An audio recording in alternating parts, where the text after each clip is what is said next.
وما أرسلنا من قبلك إلا رجالا نوحي إليهم فاسألوا أهل الذكر إن كنتم لا تعلمون.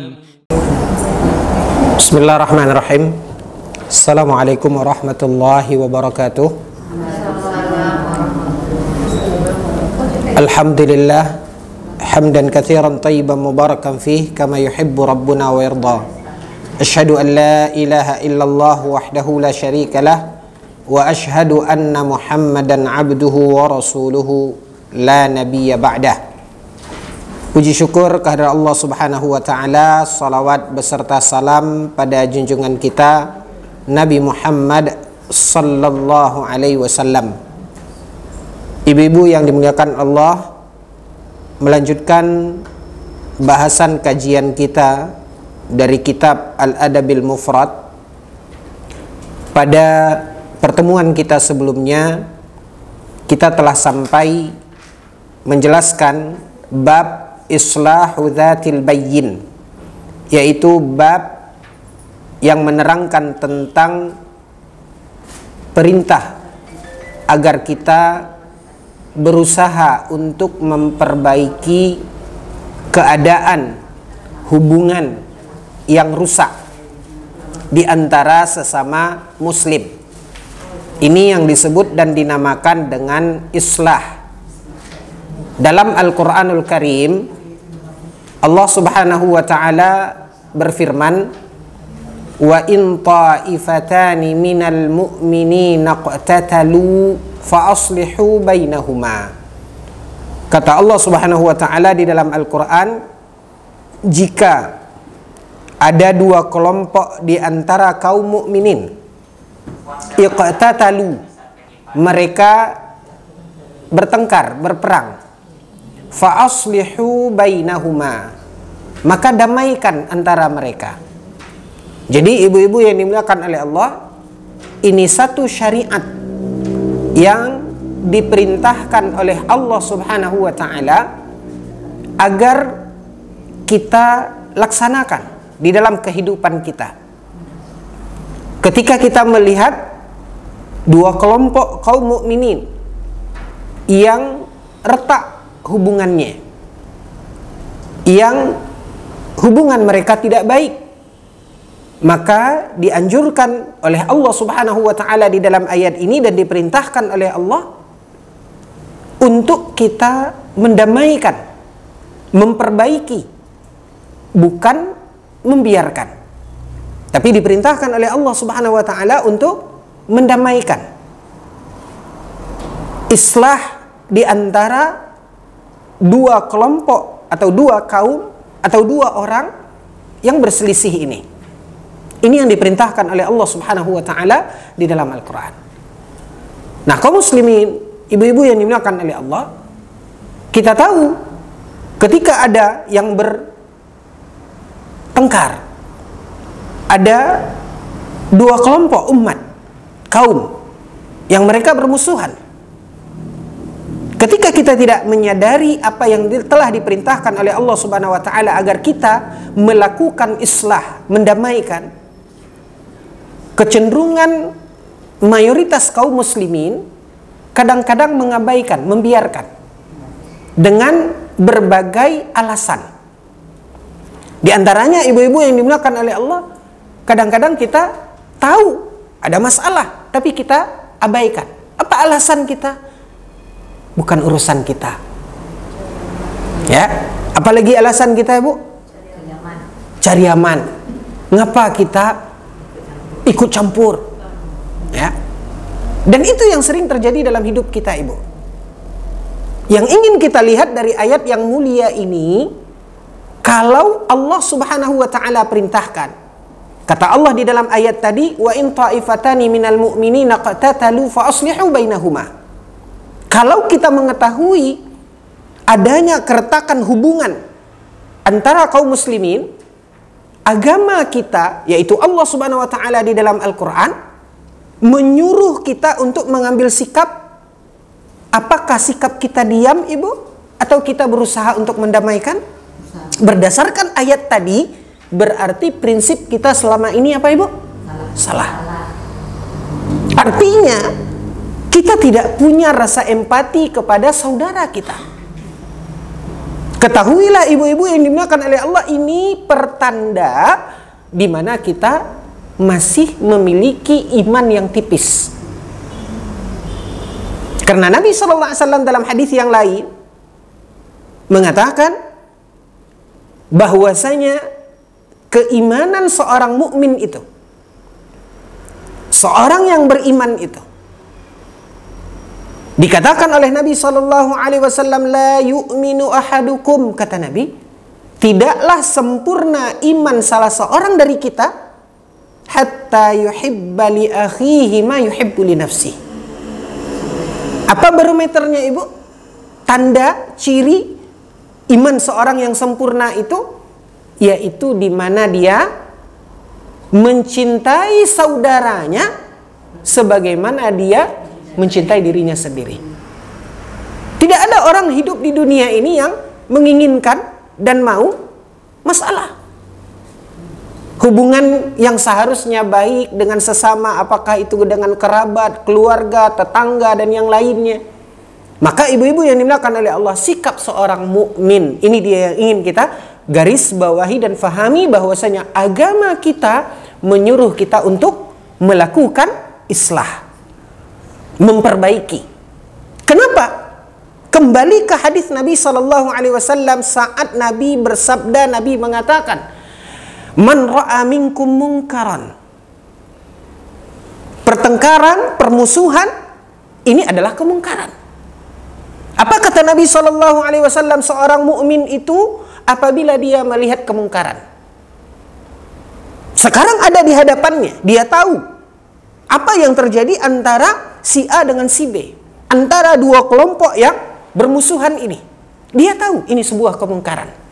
Apa kata Nabi SAW, Ibu? Falyughayyirhu biyadihi. Kalau memang dia mampu, perbaiki kemungkaran itu dengan apa? Dengan tangannya. Kalau memang dia mampu. Fa illam yastati'. Kalau dia tidak mampu dengan tangannya, dengan kekuasaannya, maka cegahlah itu kemungkaran itu dengan apa? Dengan lisannya. Mungkin dia sampaikan nasihat. Ya. Kalaupun dia tidak bisa mempertemukan dua orang yang lagi bermusuhan itu, dia datang memberikan kesejukan, mengingatkan dia akan persaudaraan dan hal-hal yang menggugah hatinya sehingga dia memberikan maaf kepada saudaranya. Fa illam yastati'. Kalaupun secara lisan kita tidak mampu atau tidak akan rasanya membuahkan hasil, mungkin kita melihat posisi kita, siapalah kita. Begitu kita nasihati, begitu kita sampaikan kepada dia, dia akan angkuh, dia akan menolak kebenaran, dia akan menentang kebenaran. Artinya akan muncul mudarat yang lebih besar. Apa kata Nabi SAW? Falyughayyirhu biqalbih. Kalau dia tidak mampu dengan lisannya, rasanya dia tidak bisa menerima, maka setidaknya Ibu, kita mencegah dengan apa? Hati. Wa dzalika adhaful iman. Dan itu adalah selemah-lemah iman. Yang ingin kita fahami Ibu, perintah dari agama kita ketika kita mengetahui dan melihat adanya perseteruan, adanya permusuhan di antara saudara kita. Sadari di mana kita dipanggil oleh Allah untuk islah, untuk memperbaiki. Bagaimana cara memperbaikinya? Allah tidak membebani sesuatu yang kita tidak mampu. Mampukah kita dengan tangan kita? Lakukan. Kalau kita tidak mampu dengan tangan kita, lakukan dengan lisan. Tidak mampu dengan lisan atau tidak akan membuahkan hasil. Kita tahu kok orang ini, kita ingin nasihati dia, 1 kita berbicara, 13 dia jawab. Gitu Ibu. Justru akhirnya yang tadi dia bermusuhan dengan sini, ketika kita nasihati justru akan menjadi segitiga. Dia akan memusuhi kita. Artinya mudaratnya lebih besar. Artinya di sini Ibu tidak akan bermanfaat. Maka kita mencegahnya dengan hati. Kita tidak menyukai terjadinya masalah, terjadinya permusuhan di antara ini. Makanya ibu-ibu yang dimuliakan oleh Allah Tabaraka wa Ta'ala, ya, kita yang pasti kita sadari, kita dihimbau untuk memperbaiki, untuk islah. Masalah bagaimana cara kita islah sesuai dengan kapasitas dan kemampuan kita. Baik ibu-ibu, jadi yang harus kita robah adalah di mana kita selama ini tidak adanya atau sangat kurangnya dan minim sekali rasa empati kita kepada saudara kita. Salah satunya itu dia, kita biarkan. Nah, lebih buruk lagi ibu, justru kita jadi apa? Jadi kompor. Nah, ini lebih parah lagi. Kita tahu bagaimana ancaman di dalam agama kita yang dikatakan oleh Nabi SAW di antaranya dalam sebuah hadis. Ketika Nabi melewati 2 kuburan, lalu Nabi SAW mengatakan innahuma la yu'azzaban, yang ada di dalam 2 kubur ini sedang diazab. Salah satunya apa dia? Kenapa dia diazab di kuburnya? Kompor tadi. Ya, kata Rasulullah SAW, yamshi bin namimah, karena dia suka mengadu domba. Justru gara-gara dia, permasalahan yang sudah ada, yang tadinya cuma dingin ibu, hanya antara mereka ini diam-diaman, tapi karena dia mengompori ini, akhirnya terjadi tumpah darah ibu. Apa kata Nabi SAW? Ini namam, orang yang mengadu domba. Sudah kita pelajari bagaimana agama kita sangat melarang sikap ini. Bahkan Nabi SAW menyebutkan ini adalah salah satu yang menyebabkan pelakunya akan diazab di kubur. Kalau sudah diazab di kubur ibu, di akhirat lebih lagi.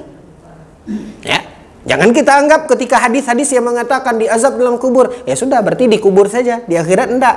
Enggak. Apa kata Nabi SAW? Wa ma ba'dahu asyad. Apa yang dialami oleh seseorang setelah kematian, maka semakin ke ujung ibu akan semakin berat. Ya. Jadi ini permasalahannya. Makanya ibu-ibu ini maka dari Allah yang ingin kita garis bawahi pada bab ini, yaitu himbauan, perintah di dalam agama kita agar kita islah. Ingin kita ingatkan ibu satu poin, mengingat melihat usia. Ya, bagi ibu-ibu, anak-anak, alhamdulillah baik seluruhnya atau sebagiannya sudah ada yang lepas. Lepas dengan arti kata sudah berumah tangga. Ya, yang kita tahu bagaimana pasangan muda, ya, sering terjadi apa ibu? Permasalahan, sering terjadi cekcok. Ya, ada rasa empati dari kita sebagai orang tua, dari kita sebagai mertua. Namun ibu-ibu yang dimuliakan oleh Allah, ingat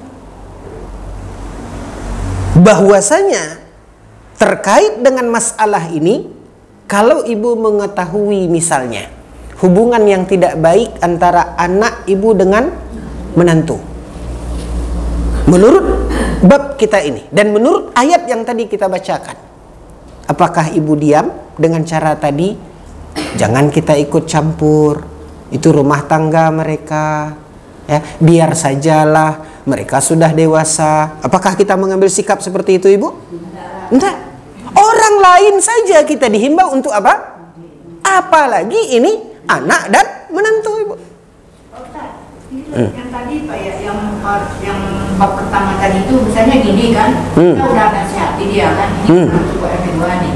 Yang tadi itu kita udah nasihati dia, jadi kan dia marah-marah sama kita lagi, itu kan nggak teguran lagi, artinya kita itu tadi udah saya gitu kan, tapi saya tegur dia kan dia diam aja, tegur dia diam aja, artinya saya muak, saya diam aja lagi kan, kalau ngomong saya salah. Enggak, karena ibu tadi maksudnya kan menasihati, tetapi dia tidak menerima. Nah harusnya ini yang kita timbang ibu. Memang tadi kita katakan kita disuruh untuk memperbaiki. Cara kita memperbaiki, ibu mengambil sikap adalah dengan lisan, dengan nasihat. Sebelum kita nasihati ibu, lihat dulu, timbang dulu. Ini kira-kira orang ini mau enggak? Bisa enggak menerima? Atau justru dia akan apa ibu? Akan sakit hati, ya. Kemudian dia memaki-maki kita, dia udah salah di sini ibu, dia sudah bermasalah dengan ini.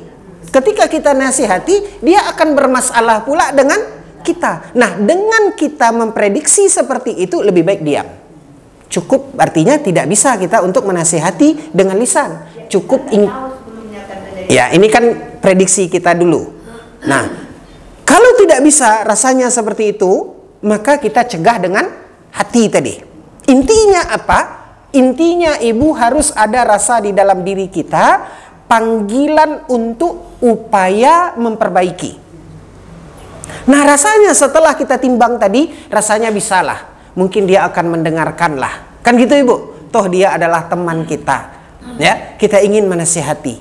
Menurut prediksi kita, dia akan mendengar. Tapi ternyata ibu di luar ekspektasi kita. Begitu kita mulai saja baru mangga satu-satu. Dia bilang gitu. Akhirnya ini di luar prediksi kita. Kan itu yang terjadi. Udah, ketika itu terjadi ibu, artinya perbuatan kita tidak membuahkan hasil. Sudah, lebih baik kita mundur. Ya udah, itu kita udah mulai lagi ya, tapi dia tetap aja. Kita mulai, artinya kan sangat membekas sama dia ibu. Ya, apa yang bisa kita lakukan? Kita diam juga, apa sikapnya seperti itu, apa salah, apa gimana tuh gitu. Baik. Kemudian karena dia diam, ibu tegur, dia diam, muak pula saya diam pula. Kan gitu ibu. Artinya sekarang dia yang dengan ini tidak selesai, kan gitu. Atau dia ada kemungkaran tidak berubah, tambah masalah dengan ibu. Karena dia diam, ibu diam. Artinya sekarang masuk kita kepada pembicaraan diam-diam. Kan gitu. Itu nanti akan kita bahas pada bab selanjutnya. Nah, sekarang kan yang terjadi ini diam-diaman nih. Nah, nanti kita akan masuk kepada bab, ada satu bab lagi, bab yang berikutnya, yaitu tentang bab tentang diam-diam. Mendiamkan saudara kita. Baik, nanti kita lihat ibu. Ya. Yang kita menasihati, ada saudara kita nasihati, karena tadi sama mengenai yang dilakukannya ada yang dilakukan. Jadi iya katanya kan. Terus sampai beberapa kali kejadian terus. Jadi saya kirim aja, tapi saya nggak mau nasihatin lagi kan. Berulang nih. Nah, sampai kapan kita berhenti menasihati dia kalau dia bikin lagi yang betul. Baik. Maksiat ini sering gitu. Baik. Artinya yang ibu lakukan adalah nasihat. Amar ma'ruf nahi mungkar. Mengajak dia, mengingatkan dia agar dia berhenti dari perbuatan yang tidak baik, agar dia beralih ke yang baik. Kan begitu ibu? Nah, ini adalah bagian dari dakwah. Yang kembali kalau kita lihat kepada prinsip dan dasar agama kita, kita disuruh ud'u ila sabili rabbik. Ajaklah, gitu. Artinya kita semua disuruh untuk mengajak kepada kebaikan. Dan manfaat serta faedah dari amar ma'ruf nahi mungkar ini amat besar. Bahkan ibu-ibu yang dimuliakan oleh Allah, Nabi memberikan pandangan kepada kita agar kita semangat untuk amar ma'ruf nahi mungkar, mengajak orang kepada kebaikan, agar kita semangat. Nabi SAW mengatakan apa? La yahdiyallahu bika rajulan wahidan khairul laka min humurin na'am. Kalau seandainya satu orang saja yang dengan ajakan kita tadi dia berubah menjadi baik, ibu, dia sadar kesalahannya, dia berubah menjadi baik, dia dapat hidayah lewat tangan kita. Bukan kita yang memberinya hidayah, tapi kita menyampaikan itu sehingga dia dapat hidayah lewat tangan kita. Apa keutamaannya?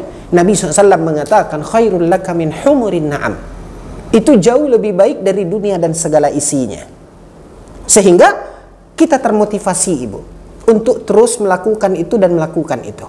Dan sadari sebagaimana yang dikatakan oleh Syekh Muhammad bin Abdul Wahhab di dalam kitabnya Al-Usul Ats-Tsalatsa, bahwasanya kewajiban atas setiap mukmin siapapun itu ibu.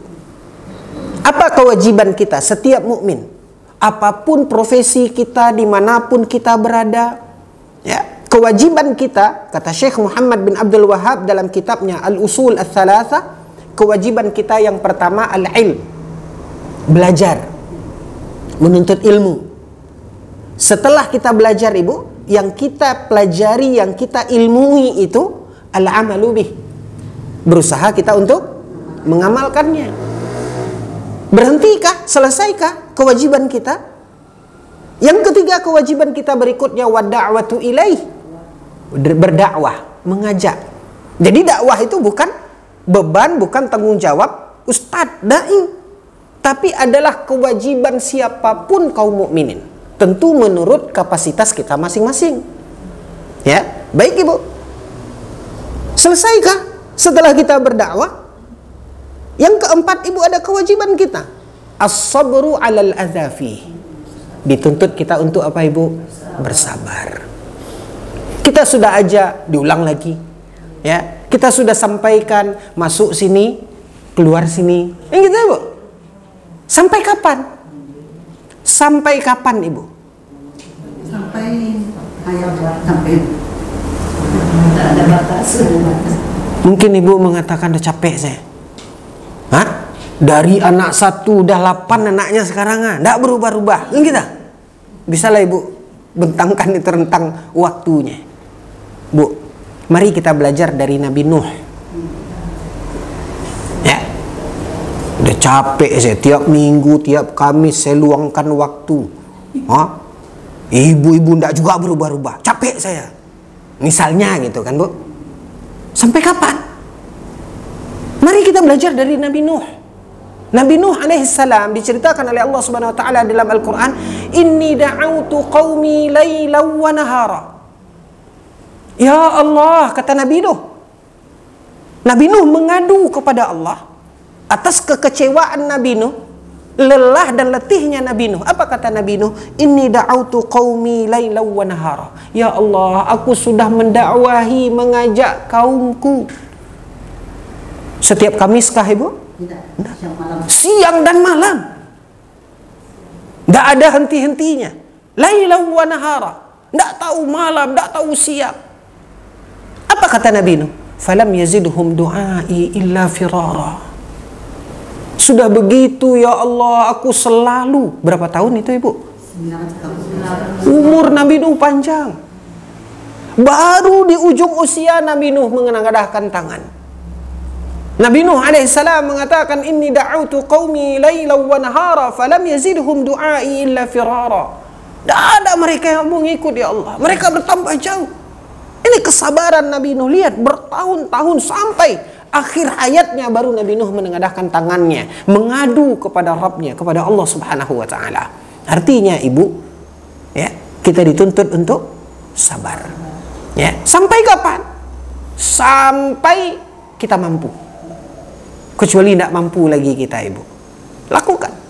Ya, tapi tentu kita akan melihat mana yang lebih bermaslahat. Ya.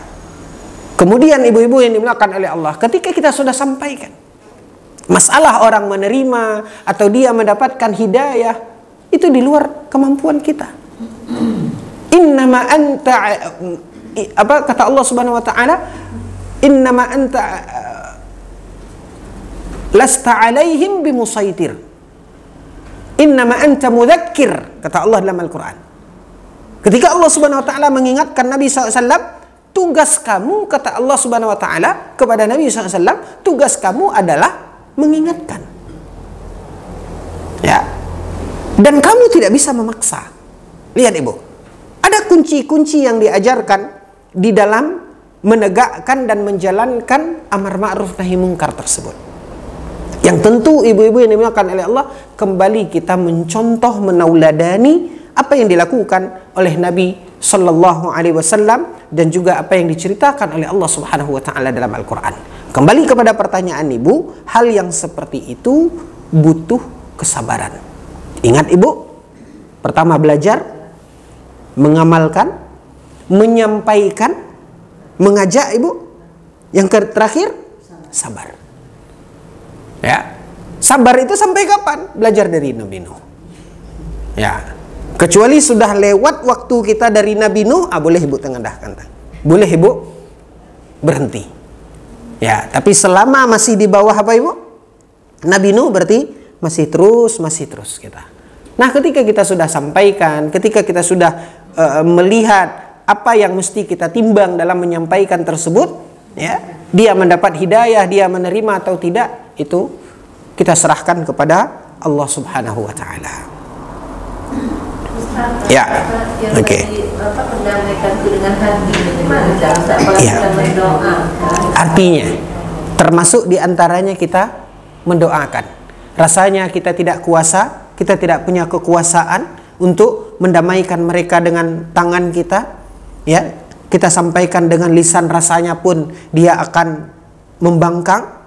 Ya, minimal kita apa? Tidak senang di hati kita bahwasanya mereka bermusuhan. Tidak senang kita apa yang terjadi antara mereka berdua ini. Tentu ada harapan di hati kita. Di salah satu ruang hati kita, harapan bagaimana mereka ini damai. Apa yang bisa kita lakukan? Tidak ada yang bisa kita lakukan. Mau nasihati kita tidak mampu. Mungkin akan terjadi masalah yang lebih besar. Ya, maka apa yang mampu kita? Ulurkan tangan kita, tengadahkan tangan kita ke langit, minta kepada Allah Subhanahu wa ta'ala agar Allah mendamaikan mereka, agar Allah menyelesaikan masalah mereka. Ini yang bisa kita lakukan. Intinya adalah tumbuhkan di dalam diri kita rasa empati dan peduli terhadap permasalahan yang terjadi. Maka kita akan berusaha sesuai dengan kemampuan kita, sesuai dengan kapasitas kita. Yang selama ini ibu-ibu yang dimuliakan oleh Allah, sifat cuek kita. Karena kita ingin apa? Cari selamat, kan kita? Tidak peduli. Kita sudah belajar tentang bagaimana sikap tidak baik ketika kita tidak peduli dengan sesama. Ya, makanya tanamkan itu di dalam diri kita. Apa yang harus kita lakukan sesuai dengan kemampuan kita. Balik kita ke masalah anak dan menantu tadi, ibu. Artinya, kalau dengan masalah orang lain saja kita empati, kita disuruh oleh Allah untuk islah, apalagi ketika itu masalah antara siapa, ibu?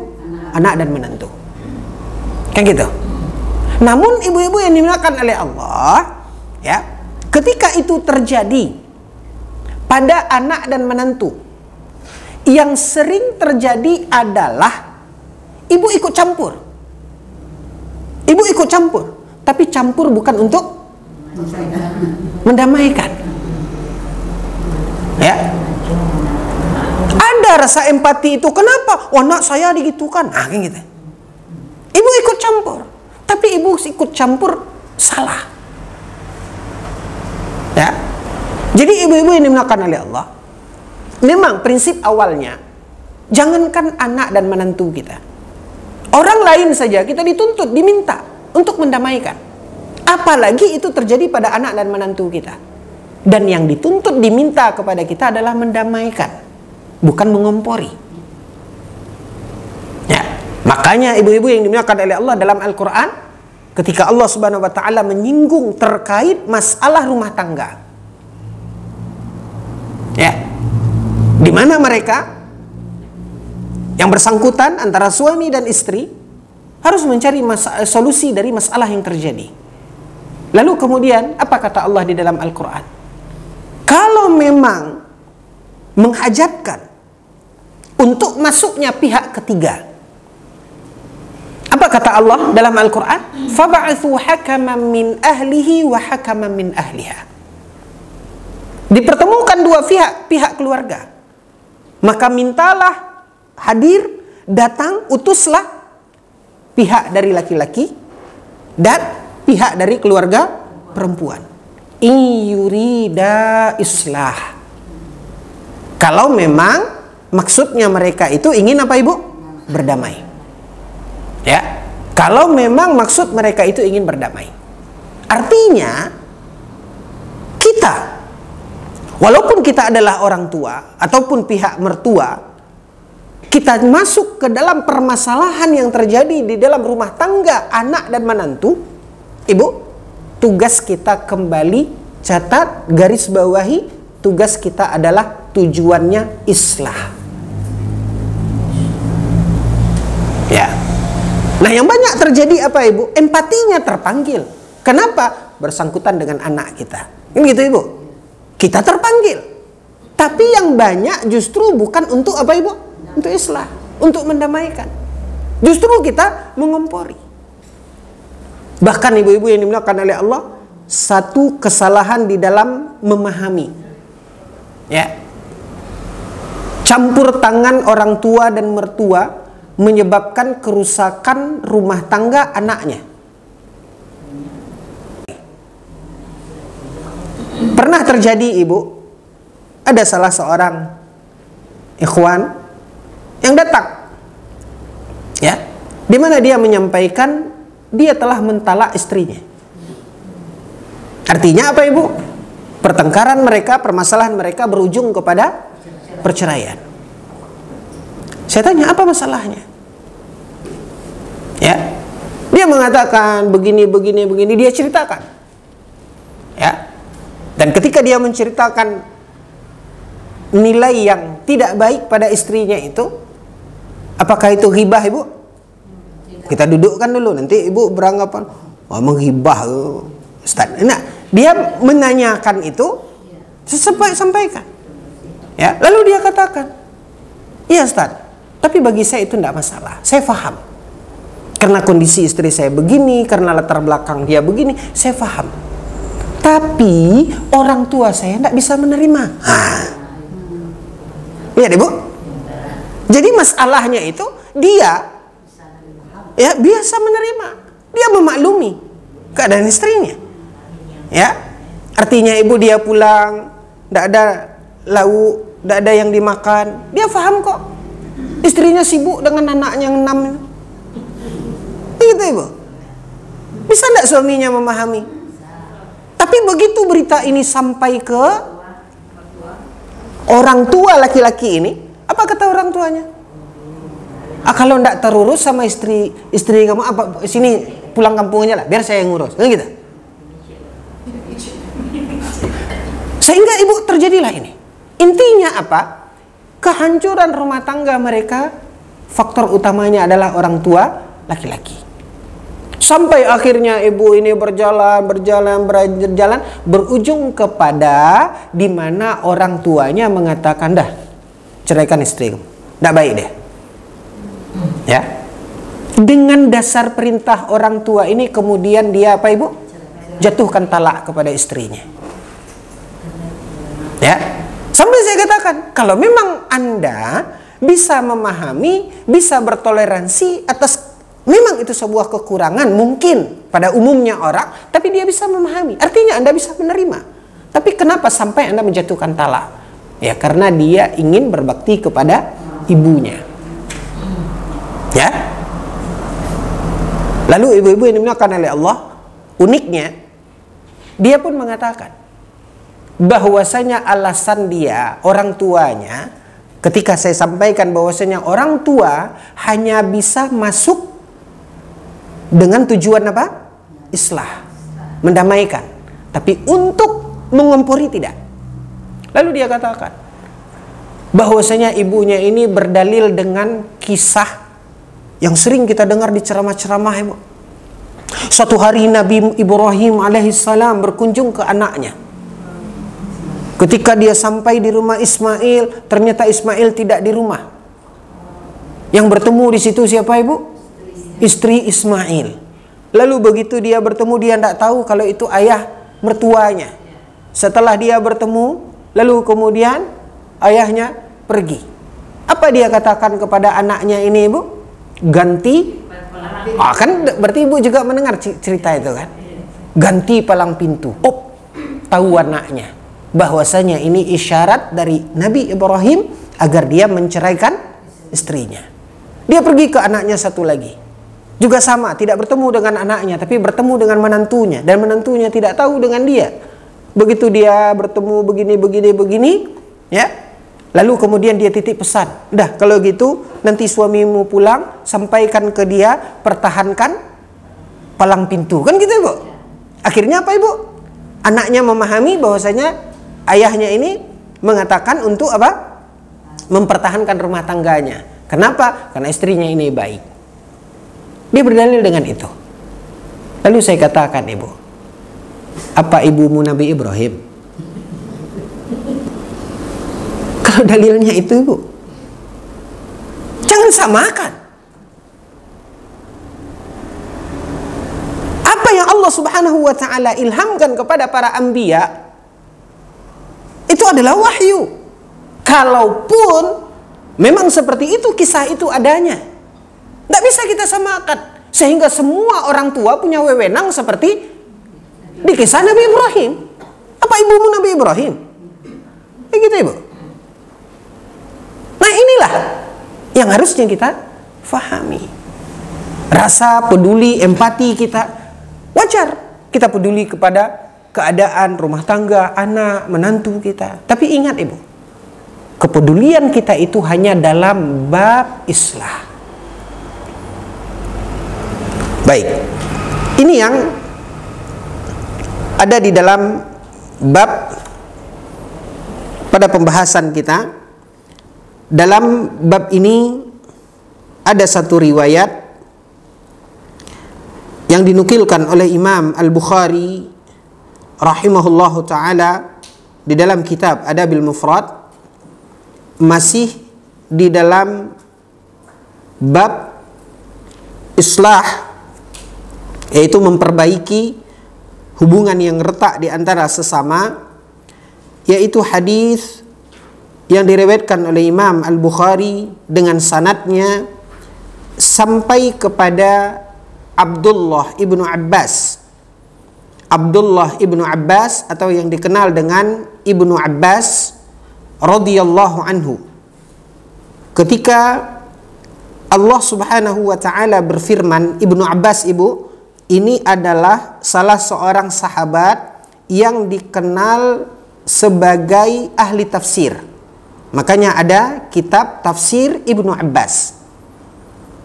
Ketika Ibnu Abbas menjelaskan firman Allah Subhanahu wa ta'ala di dalam surat Al-Anfal, Allah Subhanahu wa ta'ala berfirman, kata Allah, ittaqullaha wa aslihu dzata bainikum.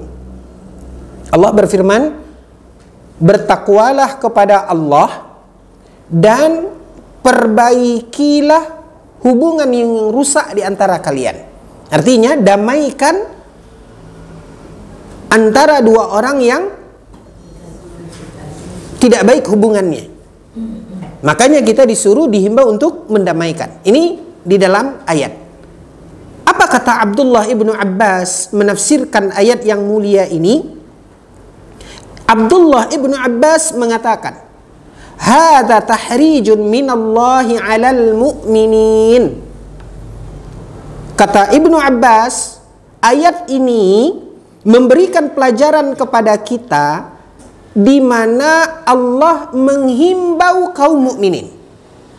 Dihimbau oleh Allah Subhanahu wa taala kaum mukminin untuk ayat taqullah. Pertama, Allah perintahkan dan Allah himbau kaum mukminin untuk apa, Ibu?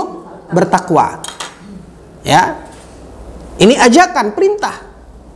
Bertakwalah. Ya. Lalu kemudian wa ayyuslihu dzata bainikum.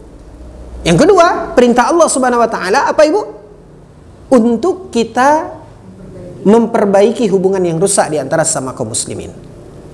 Artinya, Allah Subhanahu wa taala menghimbau kita. Inilah poin yang tadi di awal kita katakan, ibu-ibu yang dimuliakan oleh Allah, rubah pola pandang kita, ketidakpedulian kita, ketakutan kita dianggap campur tangan. Ya, Bu? Kenapa? Karena hukum asalnya seorang mukmin itu apa, Ibu? Disuruh diam atau tidak peduli, atau dihimbau untuk punya andil. Dihimbau untuk punya andil. Wa aslihu, perintah dari Allah Subhanahu wa taala.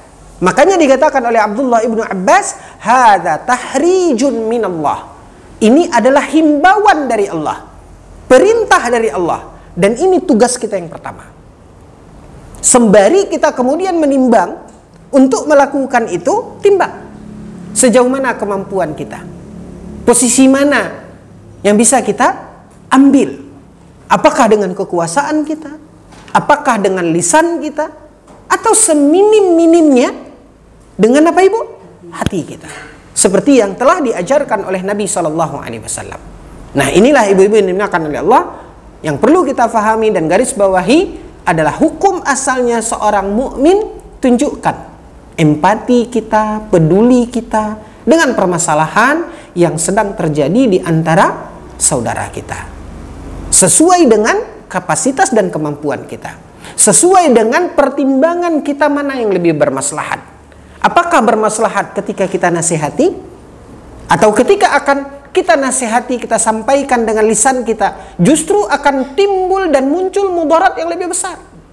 Yang tadinya dia bermusuhan dengan si A, kalau kita nasihati si B ini, justru dia juga akan memusuhi kita. Hentikan. Minimal ingkari kemungkaran itu dengan apa, Ibu? Hati. Wadzalika adhaful iman.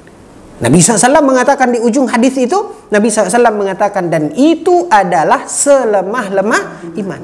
Artinya, Ibu, ketika kita tidak empati terhadap saudara kita, dipertanyakan apa kita? Keimanan kita. Makanya ini yang perlu kita tumbuhkan, ibu-ibu yang dimuliakan oleh Allah. Tentu kembali dengan perhitungan, pertimbangan, sesuai dengan apa yang telah diajarkan oleh Nabi SAW. Tidak mentang-mentang kita dihimbau untuk ini, lalu kita tidak ada angin, tidak ada hujan, kita masuk ikut campur, ya, kita sampaikan ke dia, oh kalian salah, kalian begini, apalagi kemudian dengan kata-kata yang tidak bijak. Ingat, Ibu, hal itu adalah hal yang telah diajarkan oleh Allah Subhanahu wa taala di dalam Al-Qur'an ketika Allah mengatakan ud'u ila sabili rabbika bil hikmah. Perlu kita pertimbangkan ketika kita mengajak, menyampaikan kebenaran kepada orang lain, maka perlu kita melakukan itu dengan apa, Ibu? Dengan hikmah. Dengan apa? Dengan bijak. Ya. Ada juga sebagian orang, ya kan tugas kita menyampaikan. Masalah dia terima, tidak terima, itu urusan dia. Sampaikan aja lah. Ya, akhirnya dia sampaikan, Ibu. Tekaruk jantung orang tuh dibuat dia. Ini tidak boleh. Ya. Mesti mengajak, menyampaikan kebaikan itu dengan apa? Dengan hikmah. Timbang. Kira-kira bisa tidak dia nerima? Ya. Kira-kira baik tidak ucapan saya ini? Kan gitu, Ibu. Nah, ini yang diajarkan di dalam agama kita. Yang intinya kita setting kembali, Ibu, pandangan kita, pemahaman kita tentang himbauan Allah Subhanahu wa taala. Tumbuhkan rasa peduli dan rasa empati di diri kita terhadap saudara kita. Karena hal itu adalah bagian dari keimanan.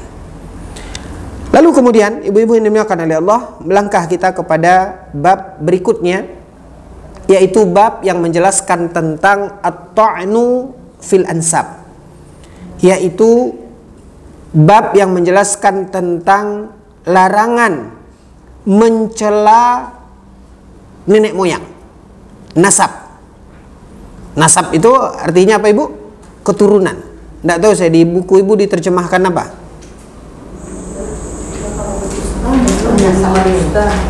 Hah? Nasab. Mencela nasab.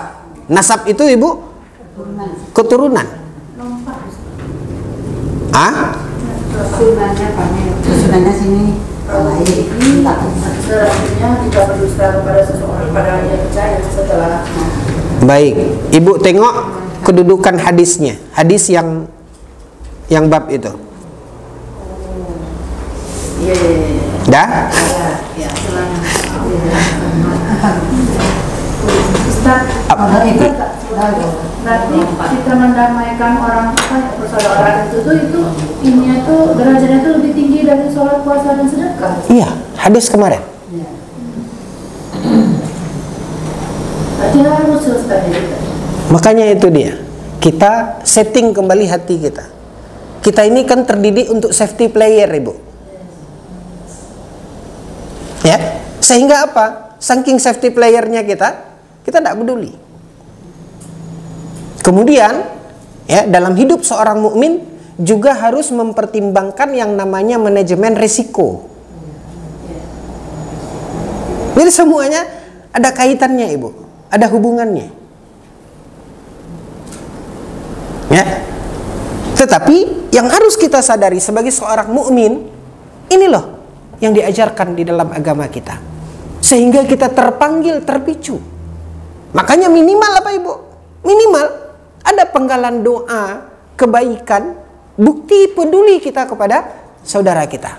Contoh Ibu, ya, satu hal yang selalu diingatkan. Anggap ketika kita bepergian Ibu di bandara misalnya, Ibu lihat ada orang sangat susahnya bawa ini.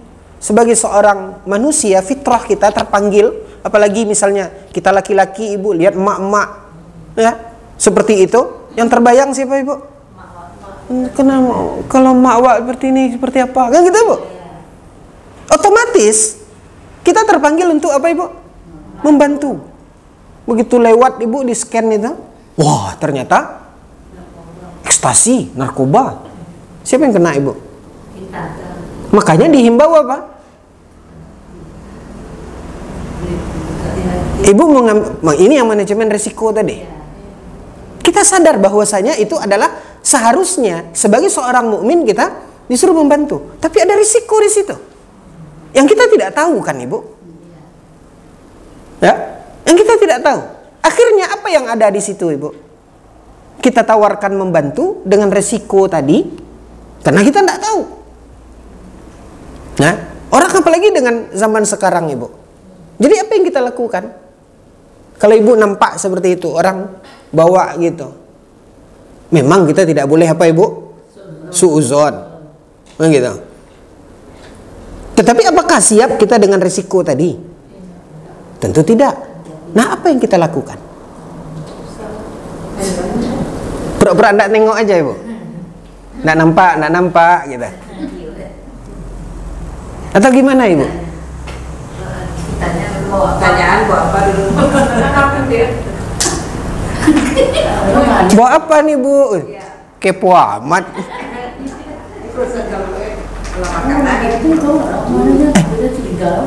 Akan nggak bisa juga kita ini, Ibu. Kita nggak kenal, baru nampak, hanya terpanggil sebagai seorang manusia melihat orang kesusahan. Maka minimal apa Ibu? Doakan. Nah, kita tahu keseharian dia Ibu tidak bisa menerima.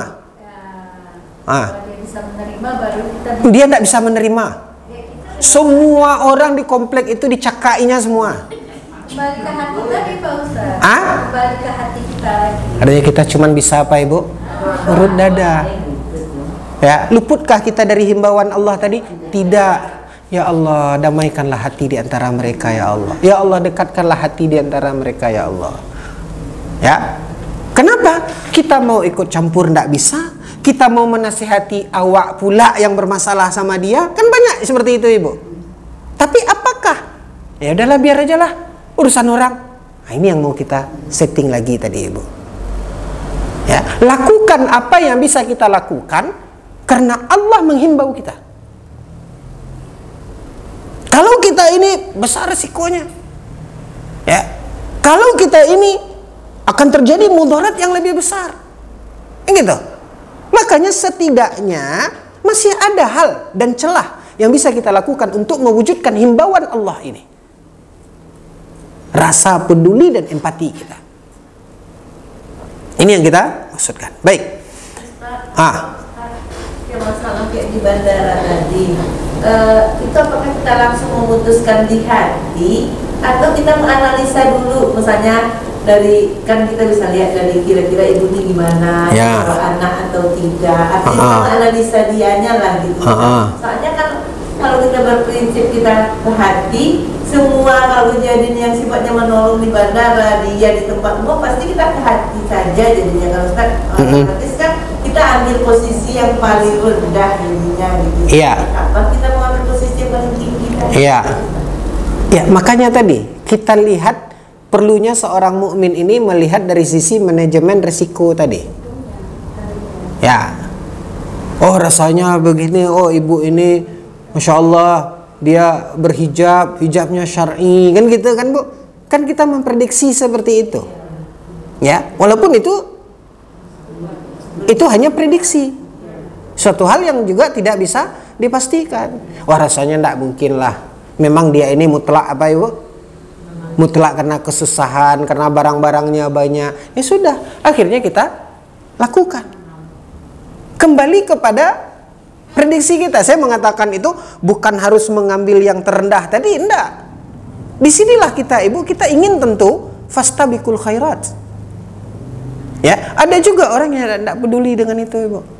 Ya sudahlah, kalau memang itu adalah bagian. Kenapa ibu? Karena kalau semua kita pikir ini, semua kita pikir resiko, mungkin tidak duduk kita saat ini di sini ibu.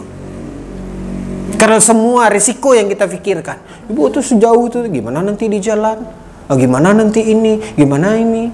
Ya, saya kalau berpikir resiko ibu, bebeknya saya di rumah lagi, berkepi-kepi jo anak, gitu ibu. Nah, tapi apa yang kita lakukan? Karena kita ingin menjadi orang-orang yang ayyukum ahsanu amala. Kayak gitu tadi. Siap atau tidak kita? Dengan segala konsekuensi, dengan segala risiko tadi. Nah, inilah hidup. Intinya ibu-ibu yang dimakan oleh Allah, perlu. Pertimbangan tadi adalah perlu. Ya, tapi jangan sampai semua kita pertimbangkan akhirnya kita mati langkah. Nah, tentu ini juga normalnya, fitrahnya manusia akan berpikir seperti itu. Baik. Bab at-ta'nu fil ansab. Ya. Jadi kita ingatkan kembali ibu, mungkin ada di buku ibu yang terlangkaukan, ya, terlangkaukan. Kenapa? Karena saya memegang buku Sahih Adabil Mufrad. Saya memegang buku yang hanya mengutip hadis-hadis sahih di kitab Adabil Mufrad. Sehingga buku yang ada di hadapan ibu-ibu itu adalah terjemahan dari kitab Adabil Mufrad. Yang di dalam kitab Adabil Mufrad itu ada riwayat-riwayat yang dhaif. Nah, saya memegang yang ibaratnya ibu yang sudah ada saringan. Nah, kalau ibu apa? Kalau ibu tidak pakai saringan. Nah, itu. Ya, jadi wajar saja. Makanya kalau misalnya ada bab yang terlangkaui, ibu lihat catatan kakinya. Nah. Baik. Imam Al-Bukhari meriwayatkan dengan sanadnya sampai kepada Abu Hurairah radhiyallahu anhu, anin Nabi sallallahu alaihi wasallam qala, dari Nabi sallallahu alaihi wasallam, dan Nabi bersabda. Apa kata Nabi? Syu'batani la tatrukuhuma ummati. Ada dua hal kata Nabi sallallahu alaihi wasallam yang sulit ditinggalkan oleh umatku.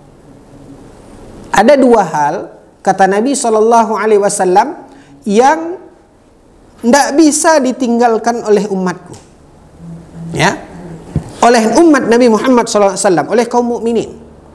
Yang pertama, an-niyahah. Yang pertama, ya, mereka tahu ibu itu tidak boleh. Mereka tahu itu dilarang, ya. Sama ibu, banyak hal-hal yang kita tahu ini tidak boleh. Ya, alhamdulillah sedikit banyaknya kita membaca, kita mendengar, ya, sedikit banyaknya kita tahulah mana yang boleh, mana yang tidak. Tapi ba'alah, gitu. Selalu ba'a ini kena kambing hitam terus, ya. Nah, ada dua hal ibu yang kata Nabi SAW yang nyaris tidak ditinggalkan oleh umatku, padahal mereka tahu itu terlarang, padahal mereka tahu itu tidak boleh. Yang pertama, an-niyahah. Niyahah artinya meratap. Ya. Bukan hanya meratapi apa ibu? Bukan hanya meratapi orang yang sudah meninggal dunia. Ya. Salah satu meratap yang dilarang adalah meratapi orang yang telah meninggal dunia. Ya, ini kita berbicara ibu meratap, bukan menangis. Apa bedanya ibu meratap dengan menangis? Ya. Satu ketika saat meninggalnya anak Nabi SAW, sebagai seorang ayah, Nabi sedih, Nabi menangis, ya. Dan orang-orang melihat Nabi menangis. Lalu kemudian Nabi meluruskan. Apa kata Nabi? Al-ainu tadma' wal qalbu yahzan, wa la naqulu illa bima radiyallah. Apa kata Nabi SAW ketika kita diuji oleh Allah, mendapatkan musibah, ya, maka mata berair, hati sedih. Kenapa? Karena ini manusiawi, Ibu. Ya. Ketika terjadi musibah, sedih enggak gitu? Ya sedih. Ketika ada orang yang kita cintai meninggal dunia, orang tua kita, menangis enggak kita? Ya menangis. Itu manusiawi. Itu sudah fitrah manusia. Ya. Terbujur mayat orang tuanya, Ibu. Sedih, Ibu? Enggak. Durhaka. Ya. Emak kita meninggal dunia belum terbujur begini. Nah, kita ketawa-ketawa, enggak ada rasa sedih, enggak ada rasa, itu enggak orang. Makanya kata Nabi SAW, mata berair, hati sedih. Wala naqulu illa bima radiyallah. Tapi tetap dalam kesedihan, dalam tangisan itu, kita mengatakan hanya yang diridhoi oleh Allah. Ketika seseorang sedih, ketika seseorang menangis, sambil berucap ucapan-ucapan yang tidak diridhoi oleh Allah, maka itulah yang dinamakan dengan meratap. Itu kata kuncinya. Ada adat kampung yang kayak gitu, Ustaz. Bahkan ada kaum yang disuruh bahkan, Ibu. Nah, ini adalah berarti adat yang bertentangan dengan apa? Agama. Nah, jadi seperti itu, Ibu. Nah, dalam hal ini Nabi SAW mengatakan kebiasaan, ya, yang sudah menjadi adat dan kebiasaan sejak zaman dahulu. Kesedihan yang menuntun mereka untuk meratap. Dan ini dilarang di dalam agama kita. Ya, dilarang di dalam agama kita, tapi Nabi SAW ingatkan. Ini termasuk hal yang sulit untuk dilepaskan oleh umat Nabi Muhammad SAW. Yang pertama, an-niyahah, meratap. Yang kedua, ibu-ibu ini dimuliakan oleh Allah, at-ta'nu fil ansab, yaitu mencela nasab, mencela keturunan.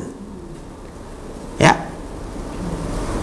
Termasuk ibu-ibu yang dimuliakan oleh Allah, mencela di sini maksudnya nasab di sini bisa jadi maksudnya kesukuan, Ibu. Ya. Walaupun sekarang Ibu ini sudah masuk ke undang-undang. Ya. Ini termasuk apa? SARA kan gitu, Ibu. Ya. Kita mencela, ada celaan terhadap suku, ras, agama. Ini kan tidak boleh secara undang-undang. Nah, di dalam agama kita itu sangat dilarang. Ya. Maka Nabi SAW mengatakan ini adalah dua hal yang kita tahu ini tidak boleh, tapi apa? Ya kesulitan bagi umat ini untuk meninggalkannya. Karena sudah mendarah daging, atau mungkin mereka menganggap ini adalah satu hal yang biasa. Makanya ibu-ibu yang dimuliakan oleh Allah, sebagai seorang mukmin harusnya kita memahami, kita menjauhi hal-hal yang seperti ini.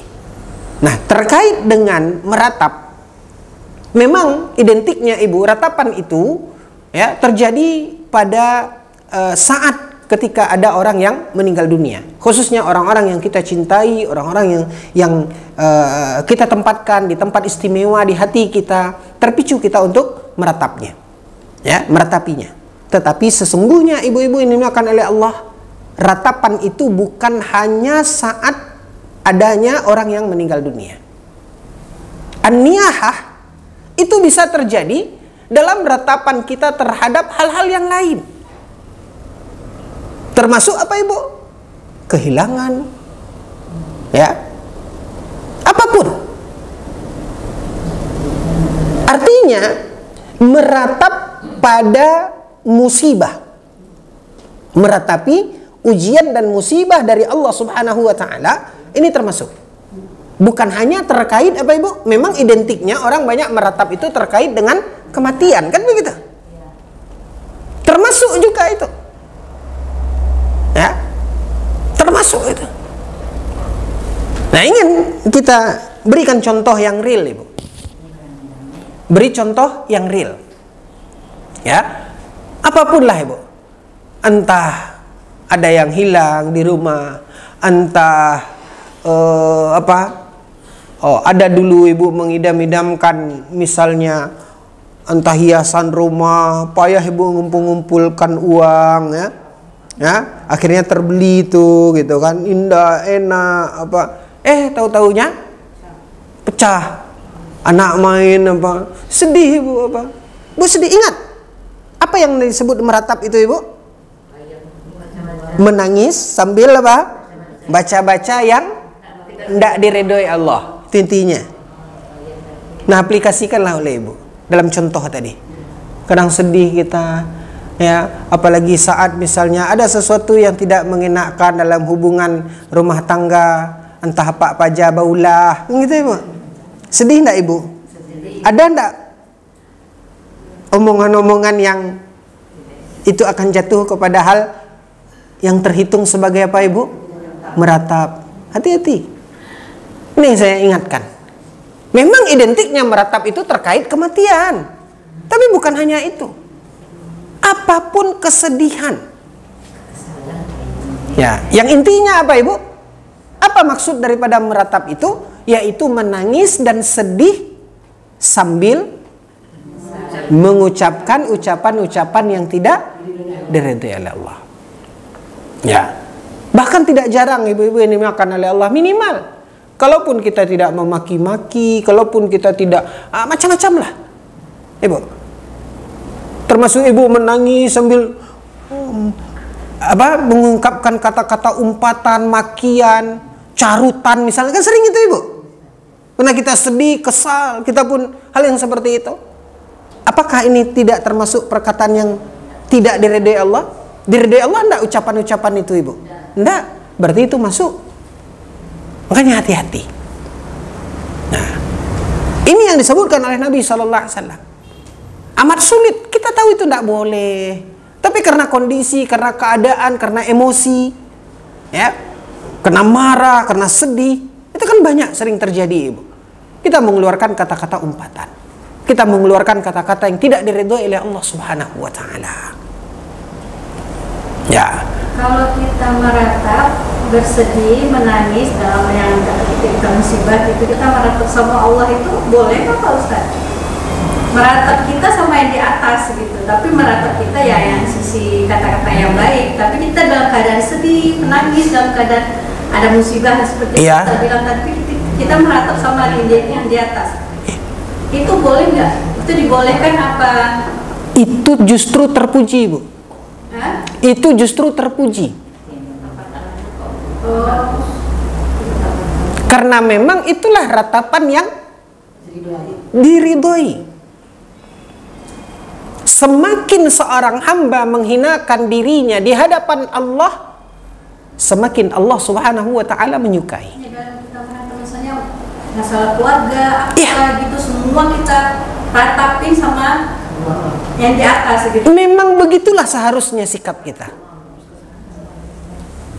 Permasalahannya itu adalah ibu meratap ke keran cuci piring. Nah itu. Ibu meratap. Kalau dulu bu, masa-masa kita muda-muda dulu bu, ada kesal, ada ini, apa yang kita lakukan ibu? Punya tuh agenda yang ada gemboknya tuh bu. Itu era 70-an mainnya itu tuh. Kau sekarang apa ibu? SW. Gitu. Buat status. Gimana contohnya yang meratap ide yang mau Ustaz? Apa yang harus kita katakan gitu? Sedih kita ibu, kesal kita, ya. Ibu ambil wudhu, ibu sholat 2 rakaat, tumpahkan ibu 3 tengkir mata ibu di atas sajadah itu. Tapi ngomongnya ke siapa? Ke Allah. Allah kan nggak mungkin jelek-jelek. Ya Allah, ini udah takdir saya gitu. Iya. Ya Allah, ya, aku tahu ya Allah, Engkau Maha Pengasih, Engkau Maha Penyayang. Ya, aku tahu ya Allah, bahwasanya tidak ada yang terjadi dalam hidupku yang engkau berikan kecuali itu baik. Tapi kesalahan dosaku ya Allah yang telah membuat sehingga hal ini terjadi, sehingga Pak Pajabaulah ya Allah. Kan gitu. Aduh kan itu. Sampaikan itu. Maka tuntunlah aku ya Allah ke jalanmu ya Allah. Berilah kesabaran kepada aku ya Allah. Perbaikilah hidupku ya Allah. Kan itu ibu. Ya, tabahkan hatiku ya Allah. Itu yang kita minta kepada Allah Subhanahu wa taala. Dan satu lagi ya Allah, kalau memang itu adalah kesalahan, kekeliruan yang terjadi pada dia ya Allah, tuntunkanlah hatinya ya Allah. Ini gitu ibu. Kita minta juga. Kadang-kadang kita sedih karena perlakuan seseorang ibu. Kita minta kepada Allah Subhanahu wa taala apa? Agar Allah memperbaiki hatinya, agar Allah memberi dia hidayah. Oh ya Allah, ya memang tidak dapat lagi ya Allah. Apa yang bisa saya lakukan? Memang ujian kali darimu ya Allah, tetangga sebelah ini ya Allah. Hah? Gitu ibu. Apapun itu ibu, minta kepada Allah. Oh kok lari ibu dengan penyakit? Ujian enggak dari Allah? Hah? Sudah berobat kemana? Hah? Diobat kiri pindah ke kanan kan gitu ibu. Udah masanya. Tapi yang pasti ibu, kita sampaikan kepada Allah apapun yang kita rasakan itu tidak lepas dari rahman dan rahimnya Allah. Hanya saja kelemahan kita sebagai manusia, kita sedih, kita merasa sakit, kita merasa sempit, kan itu ibu. Apa yang kita minta kepada Allah? Lapangkan, ringankan. Ya, lihat ibu-ibu yang dimuliakan oleh Allah, saat ketika kita safar, ya, saat ketika kita safar ibu, perjalanan jauh, apa kata Nabi? Bahwasanya safar itu qit'atun minal azab. Safar itu sepenggalan dari apa? Azab. Lihat ibu, kalau kita safar itu ada doa yang diajarkan oleh Nabi, doa safar. Di antara doa safar itu apa kata kita? Allahumma hawwin alaina safarana hadza. Ya Allah, ringankanlah bagi kami perjalanan kami ini. Gitu. Ringankanlah bagi kami perjalanan kami ini. Waqtu anna bu'adah. Dan hilangkan rasa jauhnya ya Allah. Ibu sama safar nih bu, satu pesawat, satu mobil kan gitu ibu, sama-sama. Ya, ada ibu yang berdoa dikabulkan oleh Allah Subhanahu wa taala, perjalanan panjang ibu. Begitu sampai dekat ya, enggak terasa dah gitu. Belum hidup mesin mobil ibu udah gitu. Sampai di situ, orang di samping kita ibu, gitu. Apakah ketika itu Allah Subhanahu wa taala yang jaraknya 1000 kilo kemudian dipendekkan oleh Allah menjadi 10 kilo? Enggak. Tapi yang membedakan itu apa ibu? Apakah ini pada startnya sama ibu? Sama kita berangkat, sama di atas kendaraan itu. Justru dia duduk di kelas bisnis, awak duduk di kayak gitu ibu. Tapi apa yang membuat itu sesuai dengan Allah berikan apa yang kita minta itu? Allah mahawwin alaina safarana hadza. Ya Allah, mudahkanlah bagi kami perjalanan ini. Waqtu anna bu'da, dan singkatkanlah jauhnya ya Allah. Apa akhirnya kemudian ibu yang harusnya ibu berjalan 1000 kilo hanya menjadi 200 kilo? Enggak, tetap 1000 kilo. Bahkan kondisinya tadi ibu yang namanya kelas ekonomi, ya terimalah seperti itu kan gitu ibu. Apa yang membedakannya ibu? Rasa. Rasa itu yang diberikan oleh Allah Subhanahu wa taala. Allah pasti punya cara. Nah, inilah ibu-ibu yang dimuliakan oleh Allah yang kita minta kepada Allah. Apakah itu terkait penyakit? Begitu ibu. Allah Subhanahu wa taala meringankan kepada kita. Jadi sesuatu yang terjadi itu menurut kita itu tidak boleh kita katakan bahwa itu tanda bencinya Allah SWT. Oh, enggak boleh. Kan? Enggak boleh. Ya. Enggak boleh. Sebagaimana Ibu, ketika Allah berikan kelapangan kepada kita, kemudahan kepada kita, jangan Ibu anggap itu bukti Allah sayang sama Ibu. Kenapa? Karena ujian dari Allah Subhanahu wa taala itu bukan hanya kesempitan, bukan hanya sakit. Ya. Kelapangan, rezeki, kesenangan itu juga ujian. Wa nabluukum bil khairi wasyarri fitnah, kata Allah dalam Al-Qur'an. Kami akan menguji kalian, kata Allah Subhanahu wa taala, dengan kebaikan dan dengan keburukan, dan itu semua adalah apa? Ujian. Ya. Makanya ibu-ibu ini dimuliakan oleh Allah, itu yang kita tumpahkan kepada Allah. Ya. Kalau memang rasanya begitu berat, kan sering Ibu, ada kalanya entah penyakit, entah ujian, entah musibah, apalah yang rasanya kita amat berat gitu. Ya. Ingin kita tumpahkan itu, tumpahkan kepada Allah Subhanahu wa taala. Seperti dalam doa kita tadi, ya Allah, aku tahu ya Allah, ya, apa yang Engkau berikan itu adalah bukti kasih dan sayangmu ya Allah. Ya. Apa yang telah Engkau titipkan kepadaku ya Allah, itu adalah ujian. Engkau ingin menempaku menjadi seorang hamba yang terbaik amalannya ya Allah. Tapi jujur ya Allah, kalau boleh meminta ya Allah, janganlah sabarek kau bana. Tumpahkan itu kepada Allah. Boleh kita meminta itu kepada Allah dalam apa Ibu? Dalam doa. Itu yang tadi kita katakan. Ya. Atau dengar lupa gitu, Ustaz, teman benar makan-makan di rumah yang ada jenazah itu termasuk meratapi mayat, itu gimana? Ya, sebagian a'immatus salaf mengatakan bahwasanya al-ijtima'u, ya, wa sani'atut ta'am fi baitil mayyit minan niyahah. Setelah kita mengetahui meratap itu tidak boleh, dilarang di dalam agama kita. Baik Ibu, kita sudah tahu itu. Bahkan dalam hadis Nabi SAW mengatakan, al-mayyitu yu'adzabu bisababi bukai ahlihi alaihi. Kata Nabi SAW dalam hadis, mayat itu akan tersiksa disebabkan apa? Disebabkan ratapan dari keluarganya. Ya. Jadi sebenarnya Ibu, meratap itu bukan bukti sayang kita kepada orang tua kita yang telah meninggal dunia. Karena kalau kita meratap, justru orang tua kita itu apa? Kata Nabi, dia diazab, dia tersiksa. Makanya agama kita melarang.